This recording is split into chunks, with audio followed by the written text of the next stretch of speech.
প্রিয় শিক্ষার্থীবৃন্দরা, আশা করি তোমরা সবাই অনেক ভালো আছো। আজকের পর্বটিতে আমরা সমাধান করব তোমাদের গণিত বইয়ের ১.২ অনুশীলনীর ১ ও ২ নম্বর অঙ্কগুলো। তো এখানে দেখো ১ নম্বর অঙ্কটিতে বলা আছে ৩০ থেকে ৭০ এর মধ্যে মৌলিক সংখ্যাগুলো লেখো। তো প্রথমে আমরা জেনে নেব আসলে মৌলিক সংখ্যা বলতে কি বুঝি। অর্থাৎ আমরা জানি যে সকল সংখ্যার শুধুমাত্র ২টি গুণনীয়ক থাকে, অর্থাৎ ১ এবং ওই সংখ্যা ব্যতীত অন্য কোনো গুণনীয়ক নেই। তাদেরকে আসলে মৌলিক সংখ্যা বলা হয়। তো যেমন হচ্ছে আমরা যদি বলি যে আছে যেমন ২, ২ একটি সংখ্যা যেখানে আসলে ২ এর যদি আমরা গুণনীয়ক বের করতে চাই, তাহলে ১ গুণন ২ অর্থাৎ ২ এর শুধুমাত্র হচ্ছে ১ এবং ২ ব্যতীত অন্য কোনো গুণনীয়ক নেই। তো যার কারণে ২ কে আমরা মৌলিক সংখ্যা বলতে পারবো। একইভাবে ৩ এর যদি কথা বলি, ৩ এর দেখো গুণনীয়ক ১ গুণন ৩ অর্থাৎ ১ দ্বারা শুধুমাত্র ৩ কে ভাগ করা যায় এবং ৩ দ্বারা ৩ কে ভাগ করা যায়। অন্য কোনো সংখ্যা দ্বারা ৩ কে এখানে ভাগ করা যাচ্ছে না। তো যেহেতু হচ্ছে অন্য কোনো সংখ্যা দ্বারা ৩ বিভাজ্য নয়, এই ২টি সংখ্যা ব্যতীত, যার কারণে আমরা বলতে পারি ৩ হচ্ছে মৌলিক সংখ্যা। তো একইভাবে যদি ৪ এর কথা বলি, তাহলে ৪ কে দেখো ১ গুণন ৪ অর্থাৎ ৪ কে ১ এবং ৪ দ্বারা ভাগ করা যায়। আবার যদি আমরা বলি ২ গুণন ২ অর্থাৎ ২ দ্বারা দেখো ৪ কে ভাগ করা যায়। তো এখানে ১ এবং ৪ ব্যতীত অন্য কোনো হচ্ছে দেখো যে ৪ এর কিন্তু গুণনীয়ক আছে।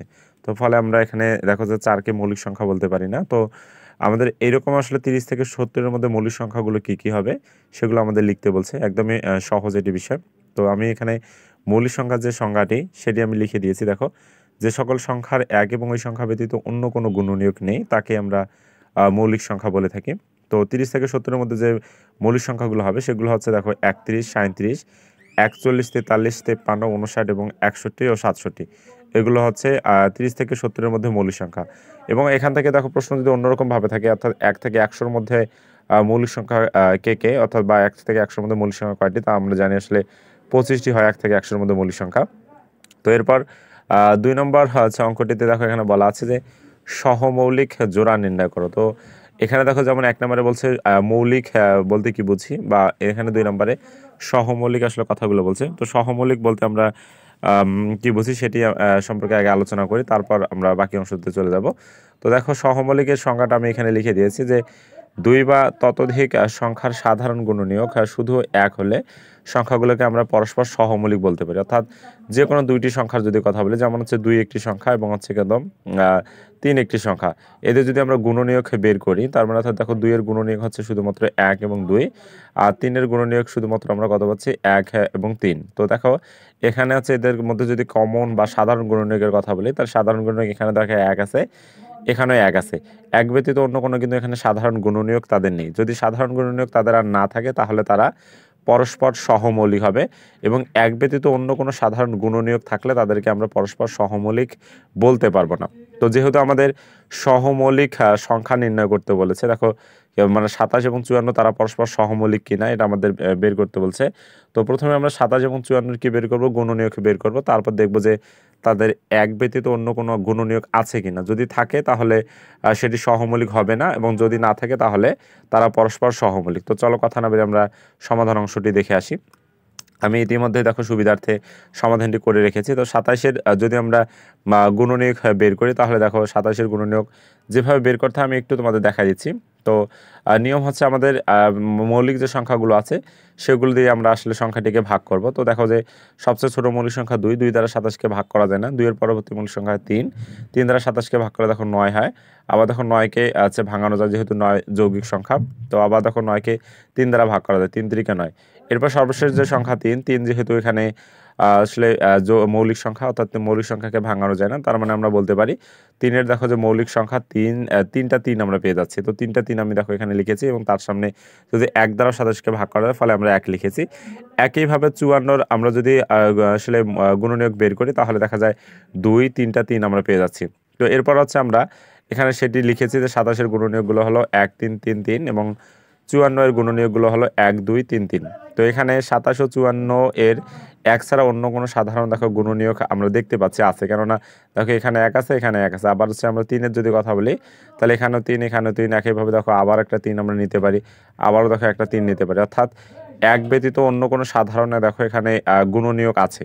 তো যেহেতু আছে সেহেতু কিন্তু মৌলিক সংখ্যা তারা হবে না, সহমৌলিক হবে না। তো আমরা লিখতে পারি অতএব সংখ্যা দুইটি পরস্পর সহমৌলিক নয়। তো এইভাবে আসলে আমাদের পর্যায়ক্রমে সহমৌলিক সংখ্যাগুলো নির্ণয় করতে হয়। তো খ নম্বর দেখো অঙ্কটি দেয়া আছে 63 এবং 91, এদের আছে আমরা সহমৌলিক কিনা তা বের করব। তো প্রথমে আমরা 63 দেখো যে আমরা আসলে উৎপাদক বের করেছি, অর্থাৎ গুণনীয়ক বের করেছি। তো 63কে দেখো আমরা 2 দ্বারা ভাগ করতে পারি না, 2 এর পরবর্তী মৌলিক সংখ্যা 3, 3 দ্বারা ভাগ করলে দেখো 21 হয়। একইভাবে 21কে দেখো 3 দ্বারা ভাগ করা যায়, তাহলে আমরা 7 পেয়ে যাচ্ছি। তো আর যেহেতু 7 মৌলিক সংখ্যা, তাই 7কে ভাঙানো যায় না, তো আমরা লিখতে পারি দেখো 3 3 এবং হচ্ছে একটি 7, এবং সবার প্রত্যেকের সামনে কিন্তু একটি 1 আমাদের দিতেই হবে। একইভাবে 91কে যদি ভাঙাই তাহলে 7 এবং 13 আমরা 13 পেয়ে যাচ্ছি।